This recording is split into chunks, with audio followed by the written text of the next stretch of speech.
ఏదైతే ఈ కార్యక్రమం జరుగుతూ ఉందో యువగళం నాయకుడు ఇప్పుడే మన డైస్ మీదకి రావడం జరిగింది. నారా లోకేష్ బాబు గారికి, అదే విధంగా వేదికను అలంకరించినటువంటి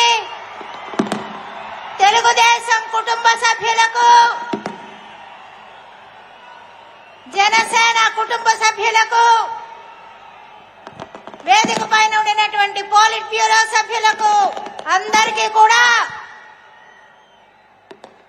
ముఖ్యంగా ఈ కార్యక్రమానికి విచ్చేసినటువంటి అశేష ప్రజలకు నా హృదయపూర్వకమైనటువంటి నమస్కారాలు తెలియజేసుకుంటూ ఉన్నాను. ఈ రోజు మనకి ఒక శుభదినం. ఎందుకంటే మనమందరం కూడా ఎప్పుడా అని ఎదురు చూస్తున్నటువంటి ఈ కార్యక్రమం ప్రారంభమైంది. ఈ కార్యక్రమంలో మనందరికీ తెలుసు 226 రోజులు, 97 నియోజకవర్గాలు, 3132 కిలోమీటర్లు పాదయాత్ర చేసినటువంటి నారా లోకేష్ బాబు గారు చివరి రోజు ఈ రోజు ఇక్కడ ముగింపు సమావేశానికి రావడం జరిగింది. అశేష ప్రజల మధ్య మనకి తెలుసు జనవరి 27వ తేదీ మనందరం కూడా వెళ్ళాం అక్కడికి. ఇదే జనం మధ్యలో మన నాయకుడు నారా చంద్రబాబు నాయుడు గారి పైన తప్పుడు కేసులు పెట్టినటువంటి సందర్భంగా కొంత ఆగినా కూడా ఎప్పుడు కూడా మన నారా భువనేశ్వరి గారు తెలియజేసినట్లుగా నిజమే గెలిచిందని చెప్పి సందర్భంగా నేను తెలియజేస్తా ఉన్నాను. నిజం గెలిచింది కాబట్టే నారా చంద్రబాబు నాయుడు గారు తిరిగి మన ముందుకు రావడం జరిగింది. అదేవిధంగా ఈ కార్యక్రమంలో అనేక ఆటుపోట్లు, అనేక రకాలైనటువంటి ఇబ్బందులు, అనేక రకాలైనటువంటి కష్టాలు పెట్టడం జరిగింది. పోలీసు వారు ప్రతి దగ్గర కూడా లోకేష్ బాబును అడ్డంకించడమే జరిగింది.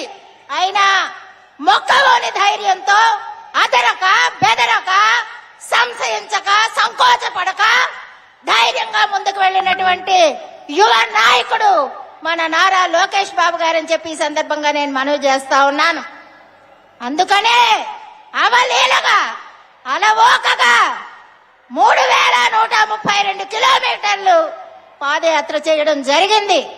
ఇచ్చాపురం వరకు వెళ్లేవారు కానీ సమయం తక్కువగా ఉండినటువంటి కారణం చేత ఎలక్షన్స్ వస్తాయనేటటువంటి ఉద్దేశంతోనే మరి రాకపోయినా ఖచ్చితంగా వారు చేయాల్సినటువంటి కార్యక్రమాలన్నీ నిర్విఘ్నంగా చేయడం జరుగుతుందని చెప్పి మహిళలకి, రైతులకు, యువతకు, ఎస్సీలకు, ఎస్టీలకు, బీసీలకు, మైనారిటీలకు అనేక రకాలైనటువంటి సమస్యలపైన మీటింగ్లు పెట్టి వారి సమస్యలు నేను తీరుస్తానని చెప్పినటువంటి మహానాయకుడు, యువ నేత మన లోకేష్ బాబు గారు అని చెప్పి నేను ఈ సందర్భంగా తెలియజేస్తా ఉన్నాను.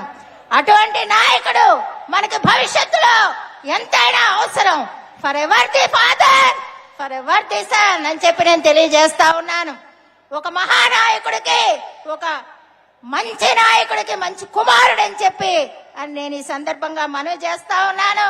ఖచ్చితంగా వారి యొక్క నాయకత్వంలో యువతకు మంచి భవిష్యత్తు ఉంటుందని చెప్పి కూడా ఈ సందర్భంగా నేను మనవి చేసుకుంటూ మీరందరూ కూడా, మనందరం కూడా ఎంతో ఆప్యాయతతో, అభిమానంతో ఆశీర్వదించడానికి వచ్చినందుకు మీ అభిమానానికి, మరి మీరు చూపించినటువంటి ప్రేమ ఆదరణకి హృదయపూర్వకమైనటువంటి ధన్యవాదాలు తెలుగుదేశం పార్టీ తరఫున తెలియజేసుకుంటూ, మనకి మంచి రోజులు వచ్చాయి, మంచి కార్యక్రమాలు జరుగుతాయి. తిరిగి మన నాయకుడు చంద్రబాబు నాయుడు గారు అలాగే లోకేష్ బాబు గారు ఖచ్చితంగా మరి చేసి తీరుతారని చెప్పి నేను ఈ సందర్భంగా తెలియజేసుకుంటూ సెలవు తీసుకుంటున్నాను.